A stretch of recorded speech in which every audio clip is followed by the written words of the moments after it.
हमारे साथ हैं इंडिया के लीडिंग इंडस्ट्रियलिस्ट वेदांता रिसोर्सेज के चेयरमैन अनिल अग्रवाल जी, जो मेटल टाइकून के नाम से भी जाने जाते हैं।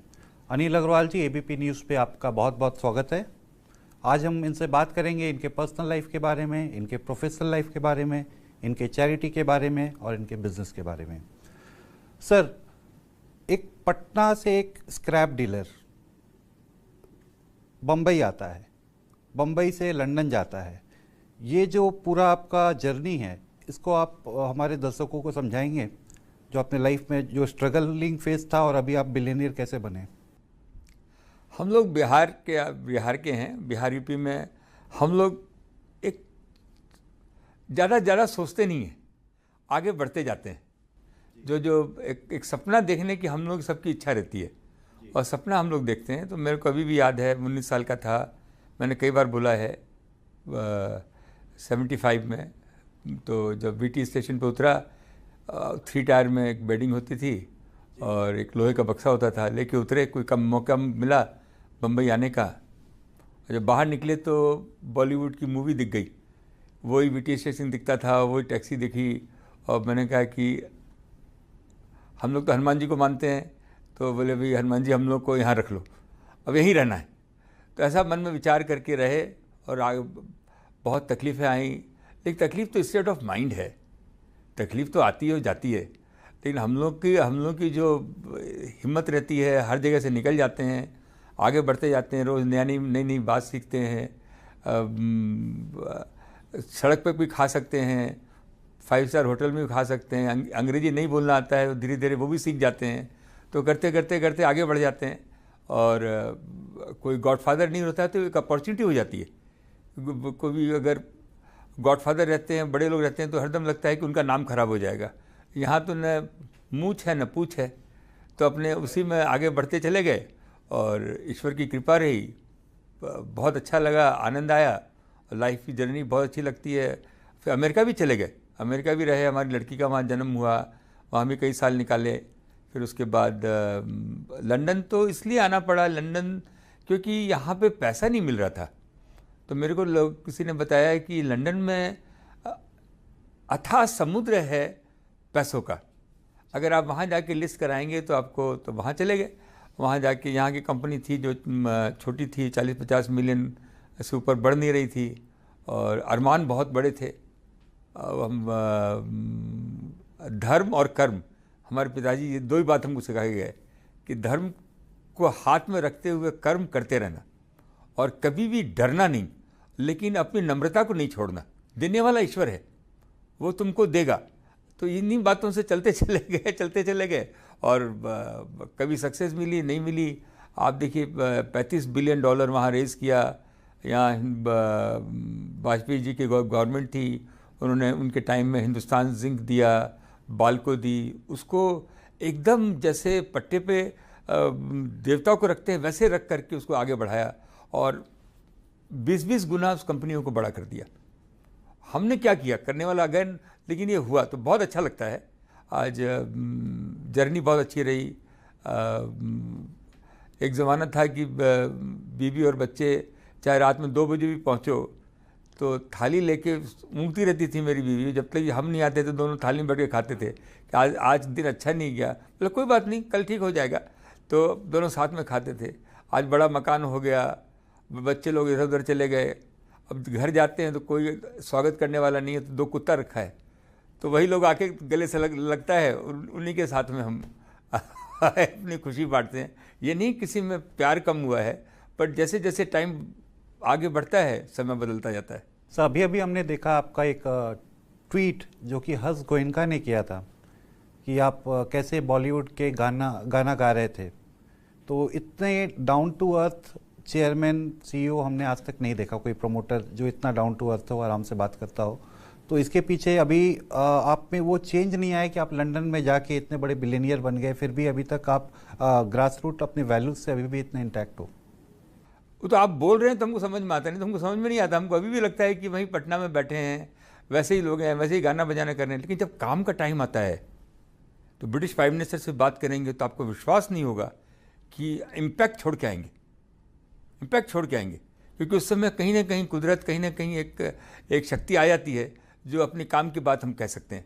सर, तो हम बिजनेस के बारे में बात करें, अपने इकोनॉमी के बारे में बात करें, तो प्रधानमंत्री का एक सपना है $5 ट्रिलियन इकोनॉमी बाय 2025 और उसको ग्रो कर सकते हैं $10 ट्रिलियन बाय 2030।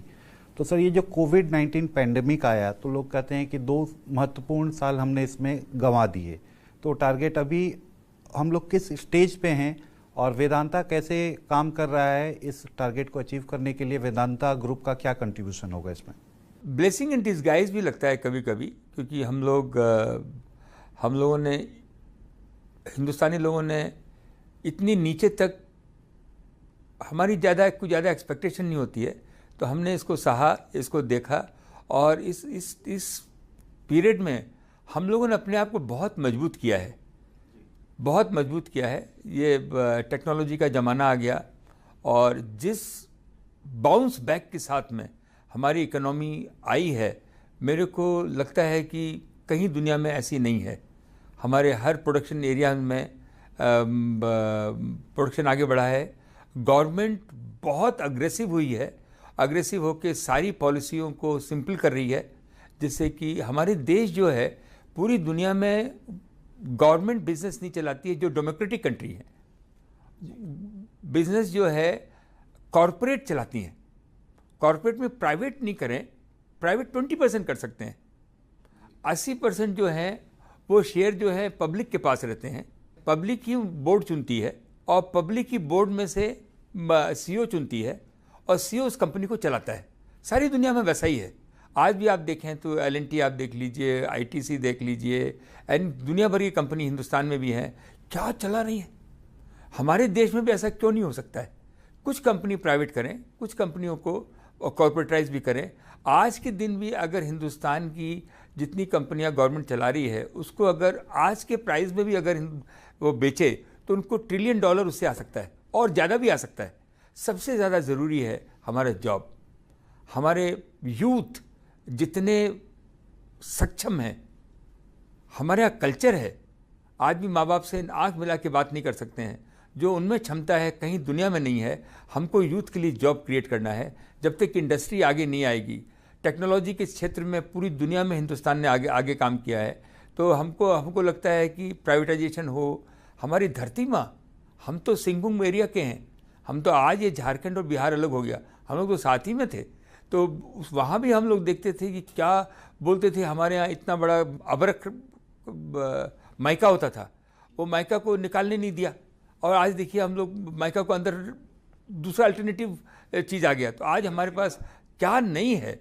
और आज की टेक्नोलॉजी से अगर हम काम करेंगे तो इन्वायरमेंट को हाईएस्ट प्रोटेक्ट करेंगे और उससे सबसे ज़्यादा जॉब क्रिएट होगा, गरीबी हमारी दूर होगी। सबसे ज़्यादा गवर्नमेंट को रेवेन्यू गवर्नमेंट की धरती के नीचे से ही मिलता है। तो आने वाले दिनों में मेरे को हिंदुस्तान जो भी पैंडेमिक हुआ उसमें भी आज हम लोगों ने दिल खोल करके 80 कंट्रियों को वैक्सीन दिया। हमने सबसे, आज हमारे पूरी दुनिया में हमारा नाम है वैक्सीन को लेकर। तो ये भी हम, जैसे हमारे प्रधानमंत्री जी बोलते हैं कि वसुधैव कुटुंबकम, वो हम उसी को मानते भी हैं। मैं तो पर्सनली मेरे को तो समझ में नहीं आता है कि कौन पराया है कौन अपना है, सब अपने ही लगते हैं। तो वैसा प्रधानमंत्री जी बात करते हैं और पैंडेमिक को हमने झेला है और वो कुदरत का काम है, कुदरत कर रही है। हमको अपने आप को सुधारना है कि हमसे कोई गलती हो गई हो उसको हम सुधारें। आने वाले दिनों में मेरे को हिंदुस्तान का भविष्य बहुत अच्छा लगता है और हरदम एक ही नज़र रहनी चाहिए हमारे यूथ पर। हमारा यूथ, हमारी लड़कियां बहुत सक्षम हैं, उनको हम कैसे जॉब प्रोवाइड करें, कैसे उनको आगे बढ़ाएं, कैसे वो स्टार्टअप करें, कैसे उनको साहस दें। अगर वो बांसुरी भी बजाना चाहते हैं, कोई मूर्ति बनाना चाहते हैं, पेंटिंग भी करना चाहते हैं, तो उनको इनकरेज करें। उनको वकील और डॉक्टर बनाना ही जरूरी नहीं है, हर क्षेत्र में वो आगे बढ़ सकते हैं। सर, जैसा कि आपने कहा कि ज़्यादा से ज़्यादा कंपनीज़ को अभी प्राइवेटाइज करना चाहिए, सरकार कर भी रही है और बहुत ठोस कदम भी उठाए इसमें। आप देखें तो BPCL का प्राइवेटाइजेशन का बात चल रहा है, एयर इंडिया का बिड्स का भी बात चल रहा है। तो इस जो गवर्नमेंट का इतना बड़ा प्राइवेटाइजेशन का उद्देश्य है, लक्ष्य है, इसमें वेदांता किस तरह से आगे आ रहा है? आपको किन सेक्टर्स में, किन कंपनीज में इंटरेस्ट है जिसमें आप बिड डालेंगे या डाले हैं? हमने BPCL देखा है शिपिंग को। आज शिपिंग में भी हमारे यहाँ 95% बाहर के शिप काम करते हैं। 100 बिलियन का बिजनेस है, तो शिपिंग कॉरपोरेशन जैसी 10 कंपनियाँ और चाहिए। शिपिंग कॉरपोरेशन में हमने देखा कि जैसे कि हमारा मूवमेंट बेटर हो। कंटेनर कॉरपोरेशन है, आज कंटेनर की इतनी शॉर्टेज हो गई है जिसका हिसाब नहीं है। इन क्षेत्रों में भी डिजिटलाइजेशन हो, जैसे कि हमारे पोर्ट जो हैं वो डिजिटलाइज हों, जैसे कि मूवमेंट फास्ट हो। तो इन एरिया में हम देख रहे हैं, लेकिन हम जब तक पूरी तरह ड्यू डिलिजेंस नहीं करेंगे, आपको विश्वास नहीं होगा। सारी दुनिया में मैं जहाँ जाता हूँ लोग मेरे को पैसा देने के लिए तैयार है। आज पैसा देने वाले ज़्यादा हैं, काम करने वाले कम हैं। ये मेरे को ये आश्चर्यचकित होता हूँ मैं कि लोग बोलते हैं कि नहीं, अनिल अग्रवाल ने काम किया है, और भी हमारे जैसे बहुत सारे लोग हैं। काम करने वाले लोग पर लोग बैठ करने के लिए तैयार हैं, पैसे की कोई कमी नहीं आती है। और आने वाले दिनों में हम इवेल्युएट कर रहे हैं, अगर कोई हमसे ज़्यादा बिड करके ले जाएगा बहुत अच्छा है। अगर हमको हमारे प्राइस, हमारे दायरे में जिसको हम चला सकें हम करेंगे, तो उस कोई भी कंपनी को लेंगे तो उसको वर्ल्ड की बेस्ट कंपनी बनाएंगे, और एक भी आदमी को हम रिटेंच नहीं करेंगे। ये मेरा मैंने पिछले दिनों में जो भी कंपनियाँ ली उनमें किया, आगे आने वाले दिनों में भी यही काम करेंगे। सर, तो क्या इसको हम नेचुरल एक्सटेंशन बोल सकते हैं from India's largest natural resources player getting into logistics, जो कि नेचुरल प्रोजेक्शन है लॉजिस्टिक्स एंड शिपिंग? अभी तो कुछ है ही नहीं, अभी तो आसमान में तो सपने देख रहे हैं, जब आएगा तो वो देखेंगे। बट नेचुरल रिसोर्स में मेरा इंटरेस्ट बहुत ज़्यादा है, क्योंकि हिंदुस्तान का 70% पैसा, 70% जो अगर $100 है वो इलेक्ट्रॉनिक और नेचुरल रिसोर्स में चला जाता है। उसको अगर हम बचा लें, उससे कहीं बाहर, देश के बाहर जॉब क्रिएट हो रहा है। कहीं ना कहीं तो माल बन ही रहा है, कहीं ना कहीं सोना तो बन ही रहा है, कहीं ना कहीं कॉपर तो बन ही रहा है, ऑयल बन ही रहा है, कोयला बन ही रहा है। हम अपने यहाँ क्यों नहीं बनाए? और आप वो जो बना रहे हैं वो 50 साल पुराना बना रहे हैं। आज हम जो बनाएंगे, हम माइक्रो हिसाब से बनाएंगे, हम डिजिटल के हिसाब से बनाएंगे, जिसमें कि हम एनवायरनमेंट को और ज़्यादा प्रोटेक्ट करेंगे। तो ये मेरे को लगता है कि मैं हम लोग के गीता में भी लिखा हुआ है कि जिस राह पे एक बार आप चले, उसी राह पे आप चलते रहिए। जो भी, तो उसी राह पे हम चलते जाएंगे। जो मेरे को समझ में आता है, आने वाले दिनों में जो भी कंपनी आएगी उसको आगे से आगे अच्छा बनाएंगे, बड़ा बनाएंगे। अलाइड लाइन में भी अगर कोई चीज़ आएगी तो उसको भी देखेंगे। सर, केन इंडिया को वेदांता में मर्ज करके आपने भारत का तो सबसे बड़ा नेचुरल रिसोर्सेज कंपनी बना लिया है।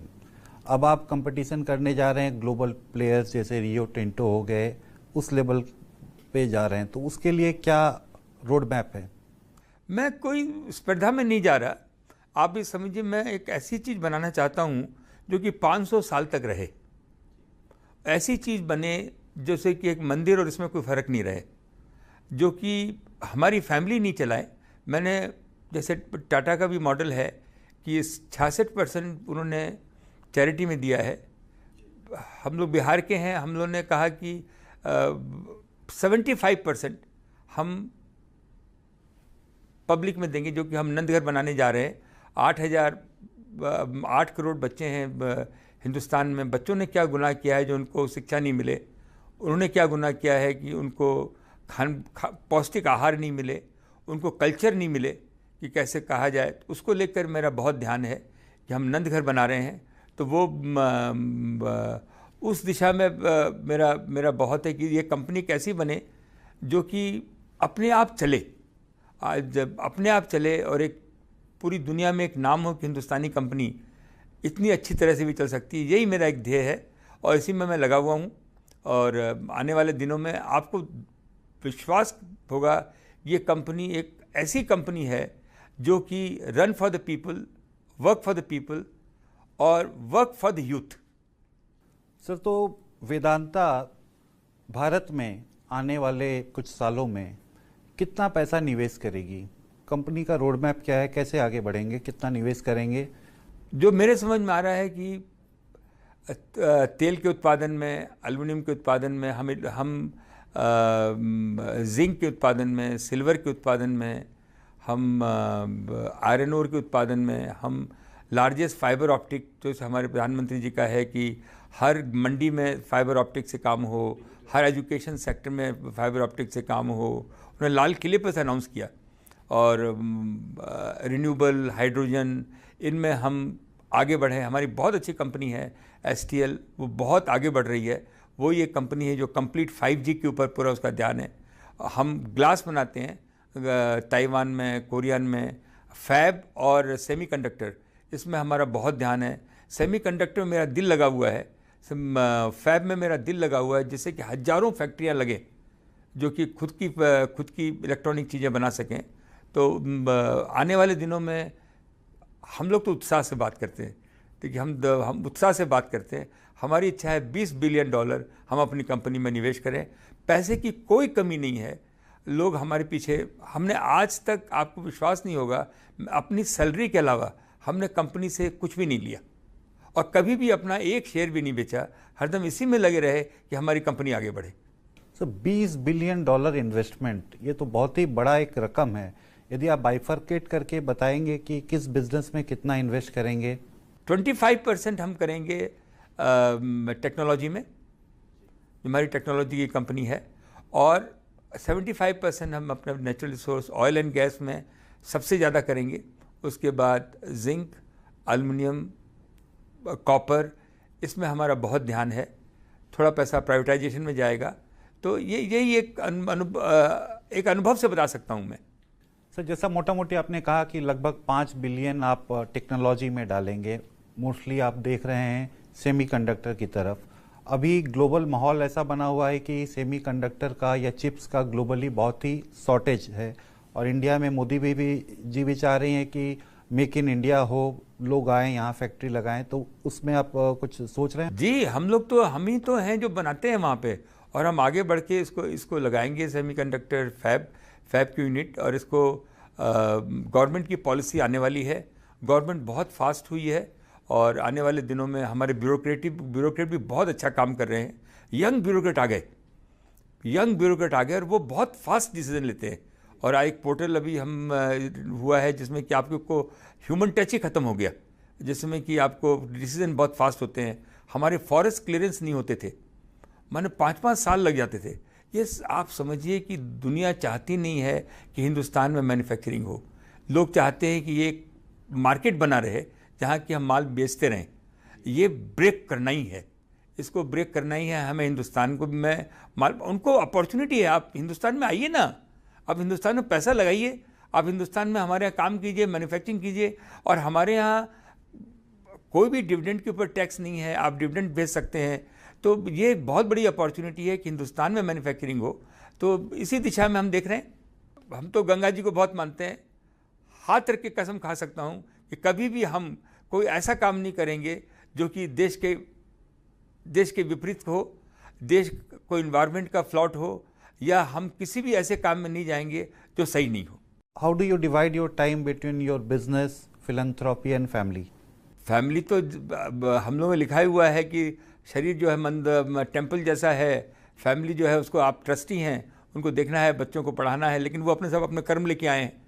उसके बाद हर आदमी में एक हुनर होता है, उसी हुनर में अगर आप, हमारे दलाई लामा जी बोलते हैं कि अगर आप स्वीपर हो तो अच्छा स्वीपर बन के दिखाओ, एकाग्रता से काम करो।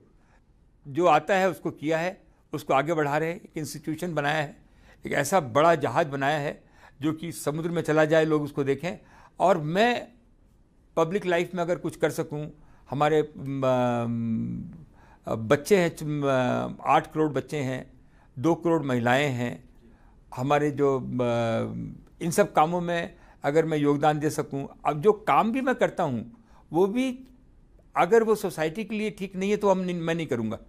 आज एल्युमिनियम भी बनाते हैं, कॉपर भी बनाते हैं, जिंक भी बनाते हैं, ऑयल भी बनाते हैं, उससे हजारों इंडस्ट्री लगती हैं। और हिंदुस्तान में सबसे ज़्यादा टैक्स देते हैं, 3 लाख करोड़ रुपए टैक्स देते हैं। और मेरे को बहुत गर्व भी महसूस होता है क्योंकि उस पैसे से इंफ्रास्ट्रक्चर बनता है, गवर्नमेंट बड़े बड़े काम करती हैं। तो आगे आने वाले दिनों में फिल्म, ये दोनों पंख हैं, धर्म और अर्थ, इसको साथ में लेके चल रहे हैं। लेकिन इच्छा यही है आने वाले दिनों में जाएं तो लोगों को काम में ही लगे रहें। तो एक मुहिम लिया है, इसको भी आगे चलाते हैं। सर, अपने फ्री टाइम में आप क्या करते हैं? हम लोग तो बिहार के हैं, तो अभी भी वही पुरानी सब आदत है। आपने देखा, बिरहा भी गा सकते हैं, गाना बजाना भी कर सकते हैं, रामायण का चौपाई भी आप बोलेंगे तो पूरा पढ़ सकते हैं। तो इसमें भी मन लगता है। उसके बाद सिनेमा बहुत देखते हैं, सिनेमा देखने का बहुत शौक़ है। कभी सोचते ही नहीं थे कि इतने बड़े फिल्म एक्टर हैं, वो लोग हमको आके नमस्कार करेंगे। हमको लगता था उनको कभी देख लेंगे तो ये भी अच्छा लगता है। तो कोई ऐसे ज़्यादा कुछ शौक़ नहीं है। शौक़ यही सब खाने का बहुत शौक़ है। देसी खाना, अगर अंग्रेज़ों के साथ खाना पड़ता है तो सब चम्मच छुरी से करते हैं, लेकिन हम लोग अगर दाल भात चोखा मिल जावे तो हम लोग बहुत खुश हो जाते हैं। बहुत खुश बहुत रहते हैं। हमारी खुशी हमसे कोई नहीं छीन सकता है। सर, लास्ट जाते जाते एक सवाल, आपको लगता है कि this decade belongs to India, the time has come for India? एकदम आ गया है। मैं एक ही बात बोल सकता हूँ, हिंदुस्तान को अपने एंटरप्रेन्योर पे नाज होना चाहिए। उनको हिंदुस्तान से बाहर जाके कुछ करतब दिखाने की ज़रूरत नहीं है। हिंदुस्तान में ही करतब दिखाएं, सारा चीज़ सेल्फ सर्टिफिकेशन कर दें, जैसा इनकम टैक्स में सिंपल कर दिया है। सब पोस्ट असेसमेंट करें। और दो ही बातें हमको लगती है, थोड़ा पावर ऑफ इग्नोरेंस। थोड़ा हम लोग पतंग उड़ाते थे, थोड़ा ढील देते थे। थोड़ा ढील देंगे तो हम लोग आसमान छू लेंगे, आसमान छू लेंगे। अनिल सर, हमसे बात करने के लिए बहुत बहुत धन्यवाद। बहुत अच्छा पंडित।